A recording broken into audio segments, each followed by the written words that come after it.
Assalamualaikum warahmatullahi wabarakatuh. Semoga semua kebaikan terlimpah kepada kita semua. Amin ya rabbal alamin. Abu Nawas memanglah seorang ulama sufi, dan ia juga dikenal dengan kecerdikan dan kelucuannya dalam menyampaikan ilmu agama. Tapi tak jarang pula orang-orang mengenal Abu Nawas sebagai seorang pembisnis yang sukses.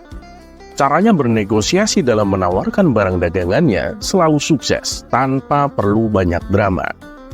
Salah satu buktinya adalah seperti kisah yang akan kita saksikan ini.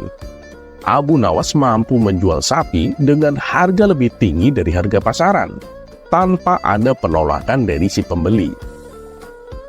Karena ingin kesuksesan seperti Abu Nawas, Abu Jahil pun meniru cara yang persis seperti caranya Abu Nawas. Tapi apa yang terjadi? Malah membuat istri Abu Jahil ngamuk gak karuan. Berikut kisah lengkapnya. Kisah ini dimulai ketika Abu Jahil sedang merencanakan pesta perkawinan untuk putrinya. Karena pesta yang akan diadakan terbilang megah dan mewah, tentunya butuh biaya yang cukup besar. Setelah Abu Jahil berunding dengan sang istri, mereka berdua lalu memutuskan untuk menjual sapinya yang sedang bunting. Dan keesokan harinya, pergilah Abu Jahil ke pasar hewan dengan membawa sapi miliknya. Sesampainya di sana, ia menawarkan sapi kepada orang-orang, berharap ada yang berminat membelinya. Tapi sayang, sampai hari menjelang siang, sapi Abu Jahil tak kunjung laku.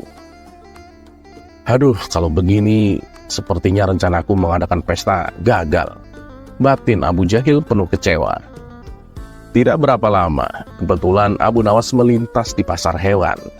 Melihat Abu Jahil juga berada di situ, Abu Nawas pun menghampirinya. "Kamu lagi ngapain di sini, Abu Jahil?" tanya Abu Nawas. "Aku mau menjual sapi, Abu Nawas, tapi sampai sekarang belum laku," jawab Abu Jahil. "Loh, sapimu ini kan bagus dan besar. Masa sih tidak ada yang mau? Apa mungkin harga yang kamu tawarkan terlalu tinggi, makanya nggak ada yang mau beli?" ujar Abu Nawas. "Iya sih, harganya aku naikkan dikit, karena sapiku ini kan lagi bunting, Abu Nawas," tutur Abu Jahil. "Oh, jadi itu penyebabnya. Yaudah, sini serahkan saja padaku, aku bantu jualin," kata Abu Nawas. Abu Jahil pun lalu memasrahkan sapinya kepada Abu Nawas. "Ayo, siapa yang mau beli sapi? Ini sapi bukan sembarang sapi. Sapi badannya besar dan sehat. Harganya murah, cuma 120 dinar," teriak Abu Nawas. Kemudian ada salah seorang menghampiri untuk coba menawarnya. Setelah melihat dan meneliti sapi itu, orang tersebut berkata, "Sapi seperti ini sih harga wajarnya 100 dinar. Masa sampai 120 dinar? Ini sapi selain sehat dan gemuk, juga lagi bunting, Tuan. Coba bayangin, nanti kalau udah lahir, Tuan bisa jual jadi 200 dinar. Untung besar buat Tuan itu," kata Abu Nawas menjelaskan. "Bener lagi bunting ini. Yaudah, aku beli sapi ini," balas orang tersebut. Akhirnya berkat bantuan Abu Nawas, sapi milik Abu Jahil berhasil laku dijual. Uang hasil penjualannya lalu Abu Nawas berikan kepada Abu Jahil. "Tuh kan, sapinya cepat laku. Makanya kalau jualan jangan lupa kasih tahu kelebihannya," tutur Abu Nawas. "Wah, terima kasih Abu Nawas. Aku sama sekali nggak kepikiran itu," balas Abu Jahil. "Oh iya, ngomong-ngomong, kenapa kau menjual sapimu?" tanya Abu Nawas. "Ini Abu Nawas, mau buat acara pesta pernikahan putriku," jawab Abu Jahil. "Oh gitu, memangnya putrimu sudah punya calon suami?" tanya Abu Nawas kembali. "Itu mah soal gampang, Abu Nawas. Yang penting aku sudah punya uang untuk mengadakan pesta yang megah dan meriah," jawab Abu Jahil. Maka pulanglah Abu Jahil menemui istrinya. "Istriku, sapinya sudah laku. Kita nggak perlu pusing lagi memikirkan biaya pesta," kata Abu Jahil kegirangan. Begitu juga dengan sang istri, ia pun turut bahagia mendengarnya. "Sekarang kita tinggal cari calon suami untuk putri kita. Besok malam undanglah semua teman-temanmu. Siapa tahu di antara mereka ada yang punya anak laki-laki yang cocok untuk dijadikan menantu, kata Abu Jahil kepada sang istri.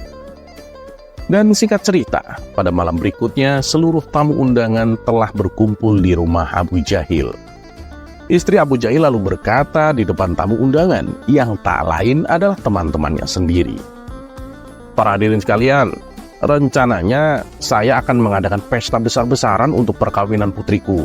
Tapi aku masih bingung mencari calon suaminya. Barangkali di antara kalian ada yang punya anak laki-laki yang mau berjodoh dengan putriku, tutur istri Abu Jahil. Mendengar hal itu, para tamu undangan langsung tertarik. Di antara mereka ada yang saling berbisik. Putrinya kan cantik sekali. Sayang aku gak punya anak laki-laki. Yang lain menimpali. Aku punya anak laki-laki, tapi sayangnya sudah menikah. Aku juga punya anak laki-laki, tapi sudah bertunangan, sahut yang lain. Karena belum ada tamu yang merespon tawaran tersebut, sehingga Abu Jahil mengira para tamunya tidak ada satupun yang berminat.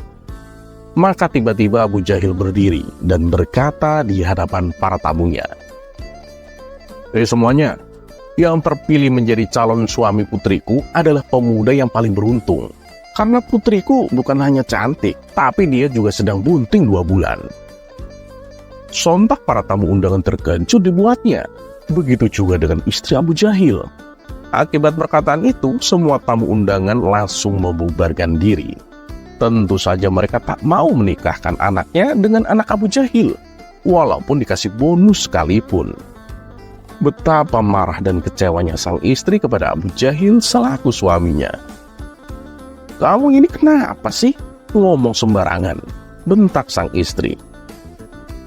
Memangnya aku salah apa? Tanya Abu Jahil keheranan. Anak kita kan masih perawan.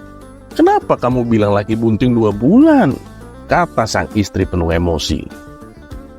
Iya, aku tahu anak kita masih perawan. Tapi tujuannya kan baik, supaya yang menikah dengan anak kita merasa beruntung, ujar Abu Jahil. Beruntung apanya? Kamu malah membuat acaranya berantakan, kata sang istri bertambah emosi. Kenapa sih kamu sampai ngomong seperti itu? Tanya sang istri merasa heran. Begini istriku, tadi siang waktu aku menjual sapi di pasar, kan tidak ada yang mau beli. Padahal sapinya besar dan sehat. Lalu datang Abu Nawas membantuku. Dia lantas memberitahu kepada orang-orang kalau sapi yang aku jual sedang bunting 2 bulan. Dan gak lama sapinya langsung laku. Makanya aku pakai cara Abu Nawas supaya putri kita cepat laku, ujar Abu Jahil dengan polosnya. Sang istri langsung menepuk jidat mendengar penjelasan Abu Jahil.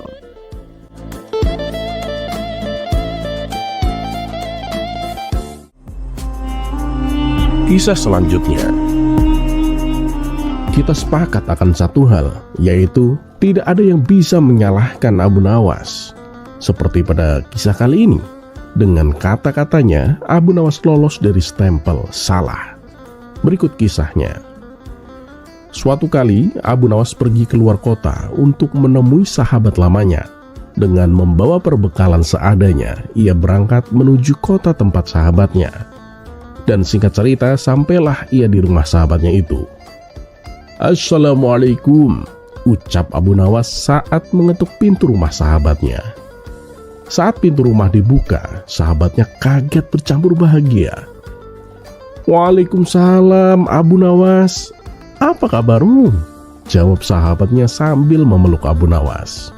Mari silakan masuk, ajak sahabatnya. Mereka berdua saling melepas rindu dan terlibat perbincangan yang penuh dengan canda dan tawa. Setelah ngobrol ke sana kemari, terdengarlah suara azan asar. Kawan, aku numpang sholat di rumahmu ya, pinta Abu Nawas. Oh silakan Abu Nawas, tapi aku mau keluar sebentar ya untuk membeli makanan, balas sahabatnya. Abu Nawas lalu ke kamar mandi untuk berwudu. Tapi saat ia hendak melaksanakan sholat, Abu Nawas pun bingung ke arah mana arah kiblat. Mau bertanya kepada sahabatnya, tapi sahabatnya sedang keluar membeli makanan. Abu Nawas pun mencoba menunggu sahabatnya pulang. Tapi sudah lama ia menunggu, sahabatnya tak kunjung datang juga. Akhirnya Abu Nawas memutuskan sendiri kemana arah kiblatnya. Abu Nawas menggelar sajadahnya dan mulai menunaikan sholat. Tidak berapa lama, sahabatnya pun datang.